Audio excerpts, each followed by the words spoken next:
ړومبني درې کسانو ته چې سخت عذاب الله ورکوي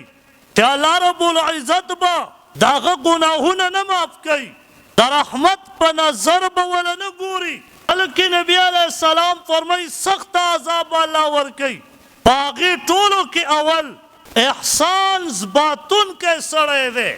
چې د خلقو سره ښېګڼه وکړي او بیا هغه ته دا ښېګڼه ځای په ځای یادوي او د ده مقصد دی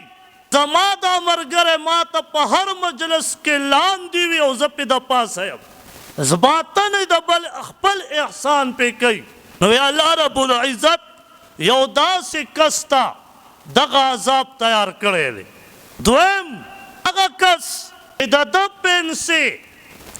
د ګیټ کونه ښکته وي، که دا په منځ کې وي او که دا د منځ نه علاوه امانو جوان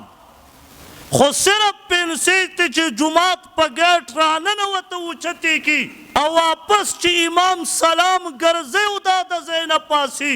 د بیا پنسې لاندې ښکته کړي. دغه عذاب دویم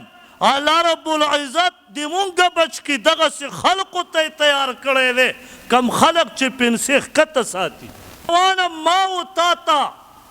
شیطان ووایي چې پام کوه پنسې اوچتې نه کې، ښایست خو په پنسه کې دی. تورسرو ته حکم ده چې پنسې ښکته کا، لیکن تورسرو هغه پتلون سټایل پرتوګونه وکړه، هغه شلوار یې وکړه، هغه د ګیټ کونه بره په دې پنډیو پورې نښتی. مسلمانه سړي ته حکم دی اوچتې کا، ښځو ته حکم دی ښکته کا، سړو ښکته کړې او ښځو اوچتې کړې. او دریم هغه کس چې په دروغو باندې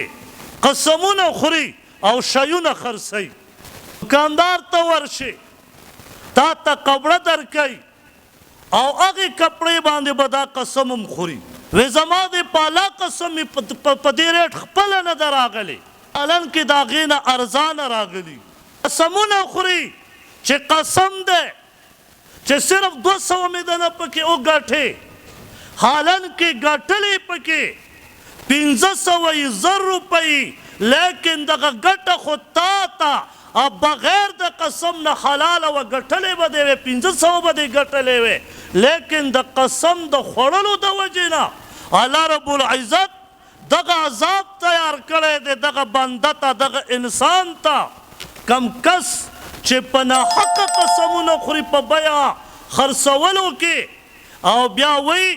چې یارې ما په همدې ریټ په تا باندې خرڅه کړه او په تا نه مې دومره ونه ګټې او بیا هم پې دروغو باندې قسمونه خوري، سخت عذاب ول الله تیار کړی دی.